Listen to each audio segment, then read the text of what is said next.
a contribuição para a minimização da fadiga de alarmes. Óbvio que não com todas as vertentes que foram estudadas na pesquisa anterior, mas a gente se ateve a ter como proposta de pesquisa que a parametrização dos alarmes dos monitores multiparamétricos reduziria o número de alarmes inconsistentes na unidade e logo a fadiga de alarmes.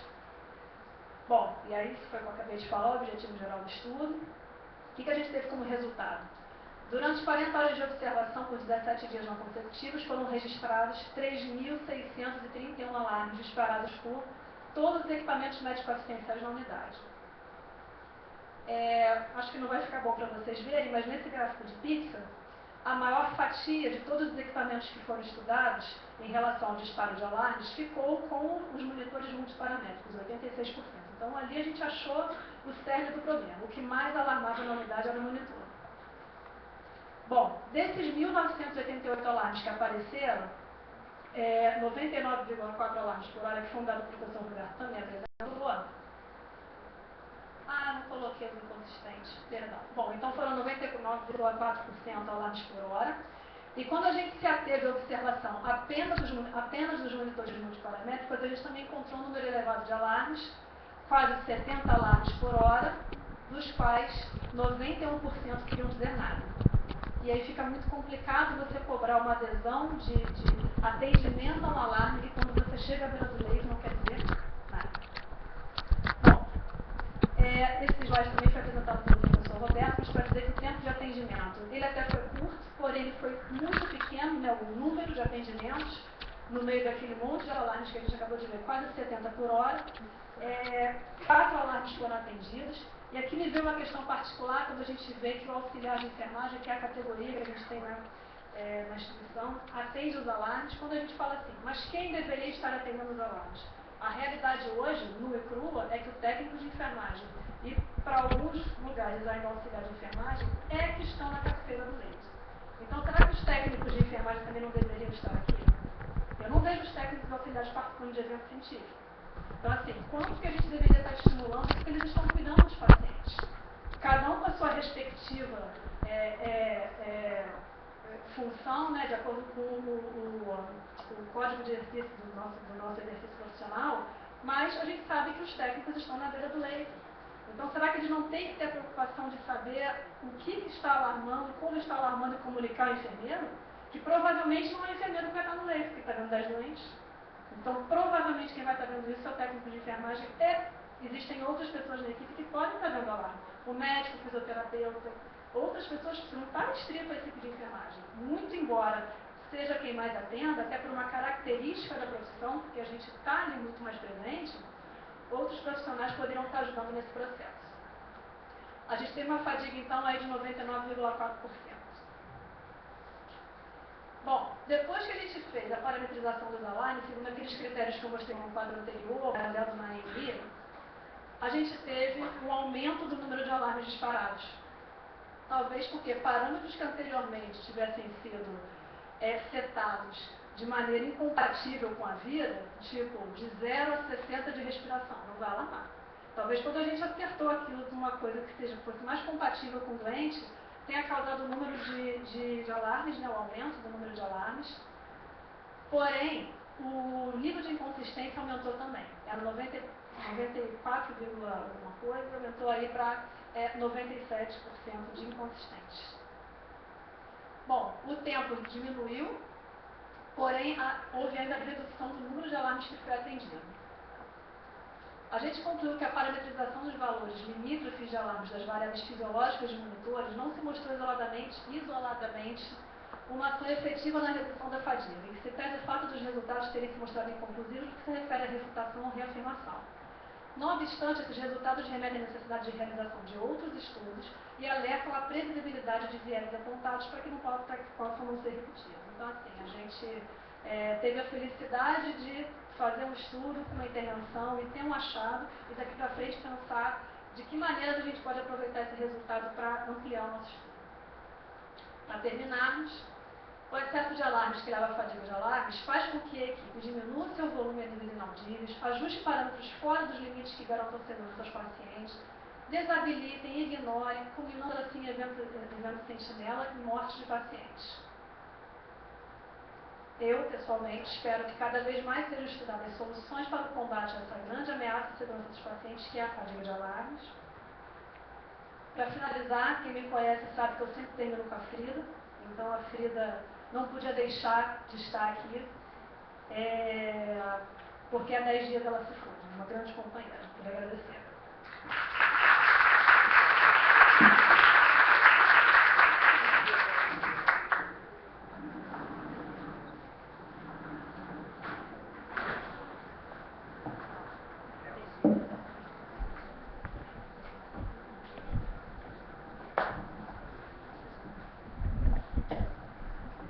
Agradecer a Carol e a Adriana pelas brilhantes apresentações.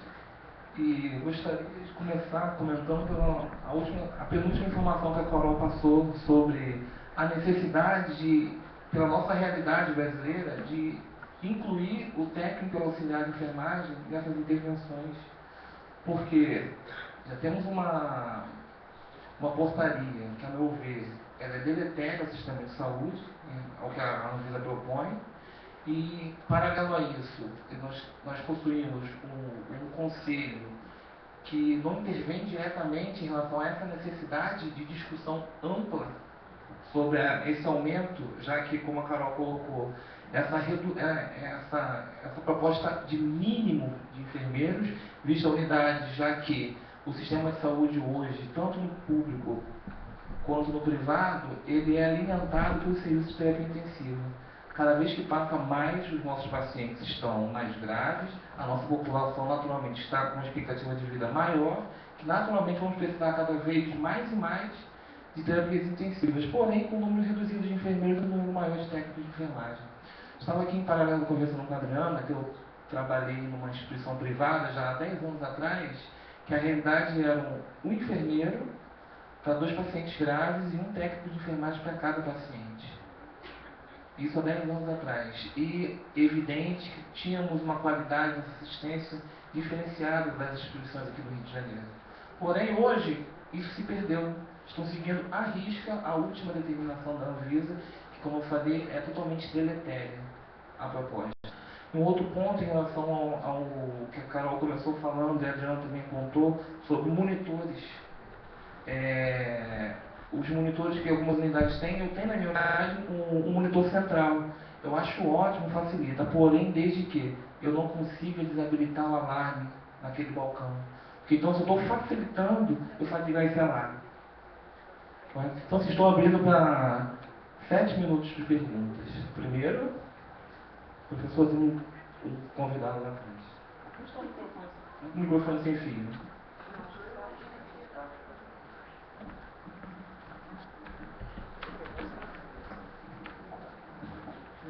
Vitor Gabois, da Fiocruz, queria parabenizar as duas, que aprendi muita coisa, foi ótimo. Eu queria perguntar assim, quer dizer, com todos os considerandos que vocês fizeram e o Elson fez agora, quer dizer, em relação ao problema do subdimensionamento, né, que é muito real, muito objetivo, que a Carolina é responsável pela UTI, né? A Adriana não sei, mas enfim. Isso. O que do ponto de vista assim, do início dos trabalhos, quer dizer, dentro um pouco da ideia do início do plantão, dentro de uma certa lógica um pouco de realização dessa ideia do briefing, um pouco, quer dizer, de pensar quais são os pacientes, quais são os riscos, que tipo de estratégia vocês fazem? Porque deu para perceber que também assim, tem os vários fatores contribuintes, mas paciente dependente. Como é que vocês tentam organizar isso? Quer dizer, do ponto de vista daquele plantão específico com aquele tipo de paciente? Olha, eu acho que hoje, infelizmente, a realidade comum à minha unidade, talvez das demais, é a gente não ter um cálculo, embora a gente tenha a ferramenta do NAS, a gente utiliza o NAS, mas a gente não utiliza para fazer a escala do profissional que está na assistência. Então, eu acho que isso é uma ferramenta que a gente precisa melhorar o uso, usar e avisar dela, porque uma vez foi um médico que me falou, olha, nenhuma outra categoria tem o que vocês têm. Uma ferramenta que mensura quantas horas de cuidado, mesmo que não tão real, mesmo que com os seus vieses, mas que se aproxima a quantidade de horas que a gente tem de cuidado dentro do leito. O que acontece hoje é que assim, acho que a maioria das pessoas faz. A enfermeira está na assistência, ela vê aquele paciente. Esse está grave, com ventilação mecânica, meio nervosa ativa, e o outro está área ambiente, um acesso periférico, não sei o que, a gente calcula meio que empiricamente que um técnico de enfermagem seria capaz de ficar com aquele de pouca gravidade, com aquele que tem muita gravidade, mas de repente não levando em consideração que o com pouca gravidade pode ter assim uma demanda de estar com um profissional dentro do leito, porque chama, porque quer que alimente, porque quer isso, quer aquilo, e aí acho que fica uma visão bastante prejudicada, porque dá várias brigas durante o plantão. A gente sabe, né? Me escalou com o paciente, fiquei com muito trabalho, ele evacua 20 vezes, e são coisas que são impossíveis da gente saber antes, mas pode ter alguma previsão quando a gente tem uma ferramenta que mais ou menos classifica como que está esse paciente. Complementando a resposta da Carol, exatamente o que ela falou, é um problema pontual. Você recebe o plantão, quem são os pacientes graves daquele dia, isso até apareceu, né, no dado, quer dizer, é um determinante. Então, quem é um paciente grave? Então, muitas vezes você vê o profissional que você tem naquele dia, de acordo com quem está no plantão, e você dimensiona ali, pontualmente. Então, quem fica com tal doente, às vezes você tem até pacientes muito graves ou muito pesados. Gente, quem pode ficar com esse paciente? Eu fico. Adriana, hoje eu vim de plantão, estou muito cansado. Né? Dobrei de outro plantão. Adriana, me coloca hoje na medicação. Né? Na minha unidade, especialmente, a gente tem um profissional para ficar na sala de medicação, que foi um ganho que a gente teve a partir da obra da terapia intensiva. A gente tem uma sala de medicação com profissional, e a Adriana, hoje eu estou dobrando, não me coloca na medicação, hoje eu estou muito cansada, não estou bem. Então, é pontual. É o que a Carol falou, eu complemento, que é pontual. Né? A gente tem a ferramenta que é o NAS, e a gente tem agora de pensar em ter tempo, né, Carol, e pessoal, para que a gente consiga aplicar o NAS e quantificar o nosso trabalho. Porque qualitativamente a gente sabe que a gente tem muito trabalho, mas o NAS vai quantificar isso, para a gente poder negociar com os gestores. Olha, 1 para 10 não dá, eu estou perdendo, cuidado, tá bom? Inclusive tem um estudo que trata disso. Os missed care, os cuidados perdidos, que está perdendo de cuidado em detrimento desses fatores aí. Vou passar a palavra para o professor Roberto, mas antes de fazer uma provocação, um detalhe também que precisa ser acrescentado. Como está sendo a qualidade da minha passagem de plantão? Nós estamos perdendo muita coisa nesse processo. Bom, inicialmente eu não poderia me furtar de, nesse momento, tecer aqui elogios a vocês duas. Isso para mim é uma satisfação muito grande, é um motivo de um orgulho assim, extraordinário, e eleva cada vez mais a qualidade daquilo que a gente tem produzido dentro do nosso grupo de pesquisa, e méritos também para os nossos programas de pós-graduação aqui.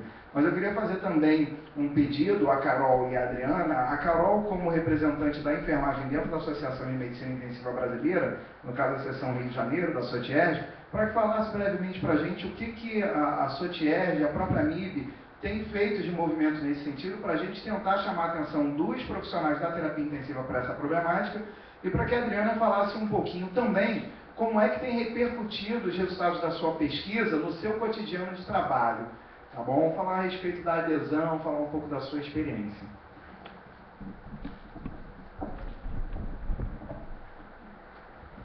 Roberto, a gente tinha uma intenção de começar uma campanha sobre a fadiga, que é uma coisa que ainda não foi para frente, mas eu acho que é um projeto.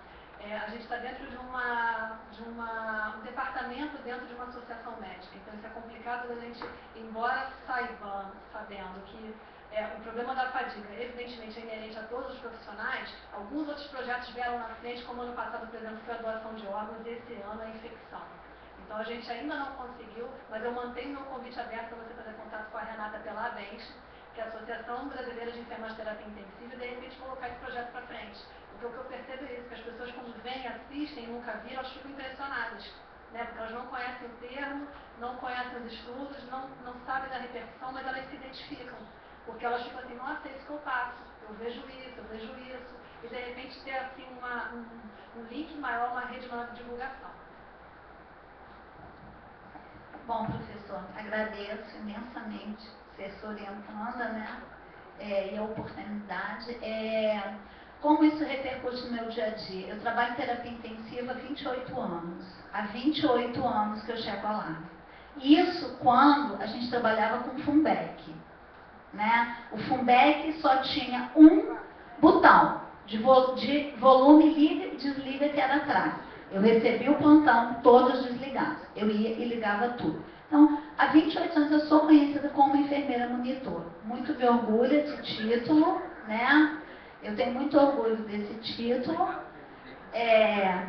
Aqui tenho a honra de estar aqui com vários ex-residentes, né? Lá do Pedro Ernesto, e colegas que já trabalharam comigo. Então, eu trabalho realmente com a sensibilização do colega, do profissional. Gostei muito da fala da Carol, de chamar o técnico, né? Adriana, vai lá ver o que está acontecendo. Então, é isso, né? Contar com a parceria. Aí, os estudos tratam da divisão de responsabilidades. Então, é sensibilização mesmo, né?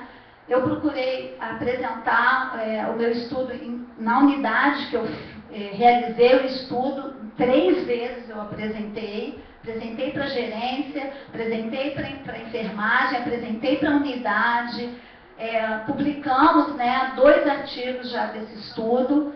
É a forma que temos, é divulgar o conhecimento e sensibilizar o profissional que está do seu lado. Olha, quando acontece, então, um evento aí que olha, uma FA aconteceu, a gente foi lá e atendeu o alarme, entendeu? É a sensibilização, é o treinamento, é o dia a dia, e é a gente pesquisar, para provar quantitativamente, qualitativamente, o que a gente vivencia na nossa prática. Nós temos tempo para mais 2 perguntas apenas.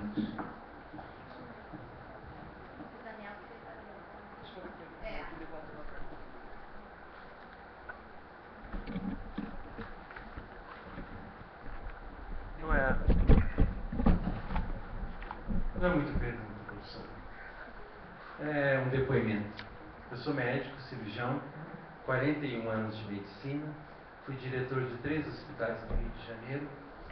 E primeiro elogiando as aulas das 2, Adriana, sua aula muito bonitinha, você pôs a caixinha do pânico girando, aquilo aí chama medicina psicodinâmica.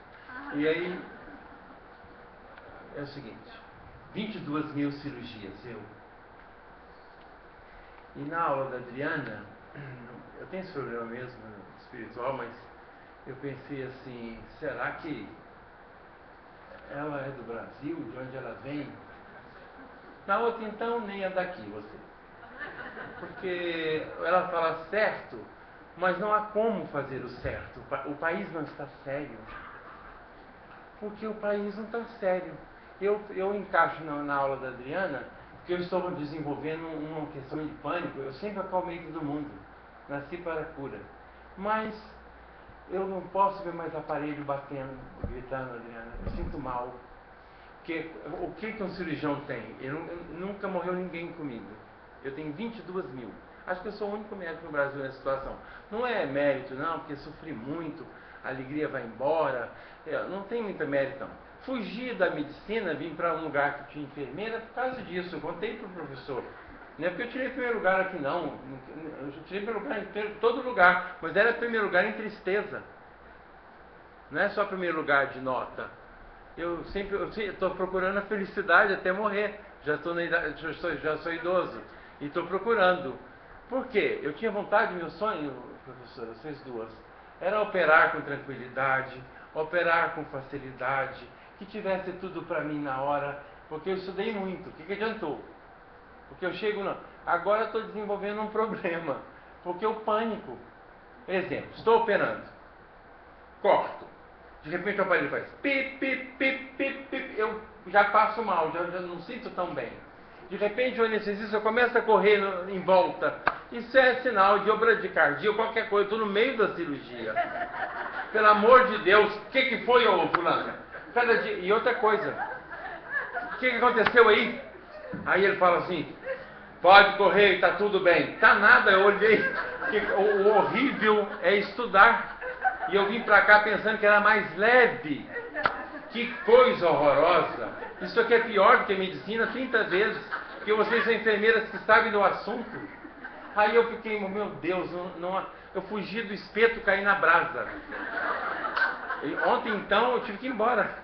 comecei a ter taquicardia. Agora mesmo uma moça até me bateu ali, que eu estava passando mal. Eu disse, não, eu preciso disso que vocês duas oferecem. Hoje, o meu lugar que eu opero, não posso contar muito não, que não sei se é segredo, mas não é segredo médico. Eu fui operar, primeiro a doutora Tatiana, médica ótima, precisou de uma vaga no CTI. Eles acham que eu sei tudo no Rio de Janeiro, eu sei nada. Aí eles dizem, Humberto, pelo amor de Deus, preciso de uma vaga no CTI agora. Agora, 8 horas da noite, sexta-feira, tá louca? Você não vai achar enfermeira em lugar nenhum, nem médico. Falei, como? Aí pensei até aqui, né? Porque aqui parece que vocês são de outro país, de outra galáxia, como diz a Tereza. Aquela galáxia que não existe, vocês são. Porque eu nunca vi isso, essa maravilha que eu vi aqui hoje. Maravilha. Mas isso aí é futuro, nem sei que uma profecia, não sei como é, porque você não vai ter isso. Mas não vai ter. Então, sabe o que aconteceu? Não tinha, eu liguei para o CTI. Falei, olha, a doutora Tatiana está precisando, eu sou cirurgião daí, e papai. Falou, o que o senhor quer? Vaga. Ah, só tem uma auxiliar de enfermagem no CTI inteiro. Vê para mim no andar se tem gente. Não tem nenhuma auxiliar. Aí eu achei que era mentira. Não pode ser. Porque vocês falam aqui tão diferente, né? Então, Copador, como diz o outro ali. Vai no Copador, que eu sou enfermeiro do Copador. Aí, graças a Deus, fui muito bem atendido no Copador. Fiquei com a Tatiana até resolver o problema da paciente dela, gravíssimo, mas saiu bem. Porque hoje em dia, desculpa, hoje tem 8 dias que meu pai morreu. E eu fui de roupa de rua para despedir dele no CTI. Porque falaram para mim que ia colocar em coma induzido e fazer traqueostomia. Ou seja, está morto. Está morto. Os apitos, um auxiliar de enfermagem. Quem vai ver meu pai? Então eu falei, Wanda, vamos dar despedida do meu pai. Vamos, ele é minha irmã. Meu pai, quando viu que era ele estava lúcido. Porque segurou a mão da Wanda e me segurou a minha. E ficou assim, ó. Eu vou te contar, para quem sabe ler, um pingo é letra. Não precisa ser doutor, não. Não precisa ser médico, não. Ele fazia assim. Sabe o que era aquilo? Para mim, me tira daqui. Deus me perdoe. Meu pai me despediu de mim, tem 8 dias que ele morreu. Assim, me tira daqui. Porque eu fui na horário de visita médica, fui não fui de branco, fui para despedir dele. Iam fazer traqueostomia e colocar em coma induzido. Eu estava despedindo do meu pai, né? Aconteceu isso. Então, isso é um depoimento para você colocar o pânico que o médico está tendo em vigência de um apito. Porque o apito, para quem sabe ler um pingo e letra, o apito é muita coisa. Sobre o que a doutora pode levar de proposta, nunca, desculpa, uma enfermeira para 9, eu falei 9, 10 é um número ruim, ninguém vai acreditar. Então, para 9 pacientes é demais. Só quem não é médico e não é enfermeira... Pacientes graves. Gravíssimo, meu pai. Como meu pai ficou no CTI, pai do médico, não vou falar que eu sou bom não, que seria um péssimo médico. E ficou com um auxiliar de enfermagem. Eu estava despedindo. Então, puxa vida, é o pai de um médico, de um cirurgião, 22 mil cirurgias, eu estava querendo quase que um muito obrigado ali, nem sei. Essa é a verdade, eu queria para depoimento, não me perguntei nada, porque vocês duas estão... É uma aula tão maravilhosa que foge ao padrão do Brasil. Porque não depende muito dos diretores de hospitais. Porque os diretores não conseguem, tudo superior, a gente não sabe, eu não sei de onde vêm as ordens. Eu acho que não é nem do ministro, você acredita? Entendi que eu acho que não é do ministro. Porque vem são ordens que vêm de cima. Hoje você só tem uma auxiliar. Como que ela vai dar conta? São 12 curativos para ser feito, como é que ela vai fazer? Ela não é mágica. Bom, esse é um depoimento e me fez muito bem porque eu não estava suportando também, talvez por causa da morte do meu pai, peço desculpas, mas o professor Roberto é uma pessoa maravilhosa mesmo, você tem toda a razão, e cada dia que eu conheço pessoas aqui, eu acho vocês um espetáculo, são extraterrestres. Muito obrigado.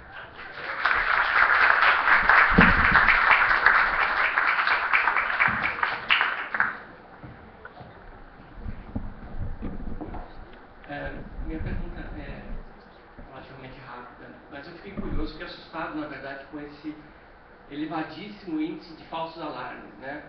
E eu fiquei pensando o que é um falso alarme. Então, mais para entender o que é esse falso alarme, se evidentemente ele dispara, um monitor multiparâmetro, por exemplo, ele dispara um alarme, seja qualquer parâmetro ali. Quando você chega à beira do leito, a situação já não existe mais do alarme. Você detecta que a situação estaria normal. Do ponto de vista do equipamento, ele não dispararia um alarme, ou não deveria disparar um alarme, exceto, quer dizer, não dispararia um alarme se ele não detectasse alguma situação anormal de utilização. Pode ser o movimento do paciente, que o eletrodo não está bem colado, gera uma série de espículas, ele dispara taquicardia, ou o eletrodo, ou um cabo que está com mau contato, e ele vai dar alarme de assistolia, e depois volta o contato, a situação se restabelece. Mas o fato é que há uma situação de risco, quer dizer, é uma situação anormal. Então, eu entendo que o alarme ele é falso no sentido, olha, ele diz assistolia, mas não é uma assistolia. Então, eu queria só entender o que é o conceito do falso alarme. Existe uma categorização, saiu no estudo de Welch, 2011, que ela classifica os alarmes. Os alarmes acionáveis, isso é, aqueles que requerem uma intervenção clínica, uma bradicardia ou uma hipotensão. Os alarmes não acionáveis, e aí entrariam os alarmes que necessitam de uma avaliação do profissional, como o eletrodo que saiu, e os alarmes, essa tradução de falsos alarmes, são falsos alarmes porque eles não requerem uma intervenção clínica, ou não houve uma instabilidade hemodinâmica que gerou esse alarme. Mas é um alarme que requer algum tipo de conduta. Por quê? Um eletrodo se desconectou, o manguito está fora, a curva de PAM está dampeada, né? A bolsa pressórica diminuiu a pressão e eu vou ter que rever isso. Então, de alguma maneira, ele é falso sob o ponto de vista de não requerer uma intervenção clínica. Mas ele é verdadeiro quando ele requer um olhar do profissional para a resolutividade do que fez com que ele fosse acionado. Ele disparasse a partir da programação do equipamento. Bem, gente, vamos terminar com uma pergunta do professor Daniel. Tem mais uma? O professor Daniel tem escrito primeiro. Vai, Daniel.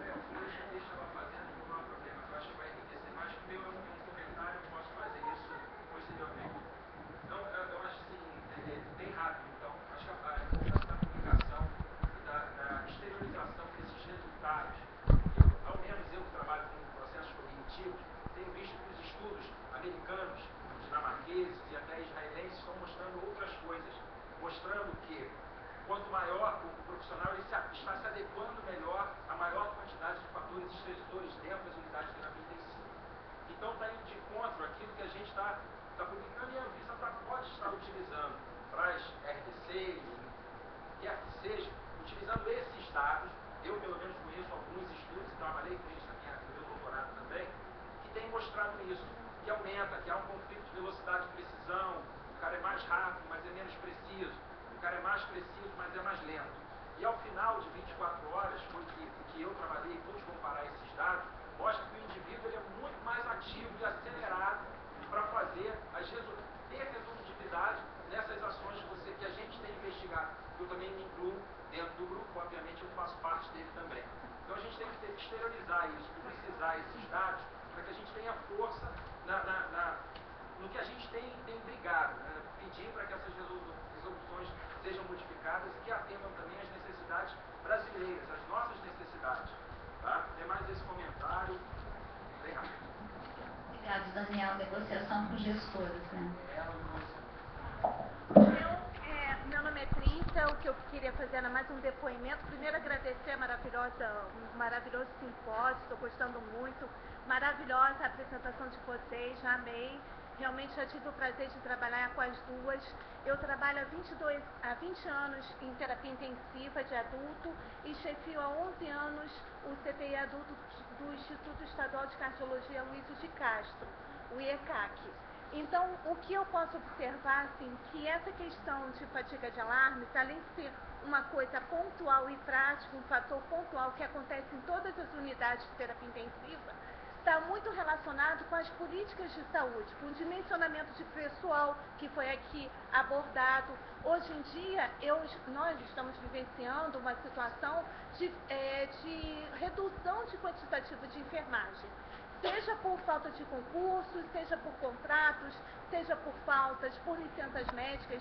E nós, enquanto gestores na coordenação das terapias intensivas, temos que fazer vários artifícios para poder cobrir essa carência de pessoal. Então, se eu não atendo o quantitativo necessário para o mínimo funcionamento, como foi mostrado brilhantemente nas palestras, fica difícil eu quantificar essa assistência,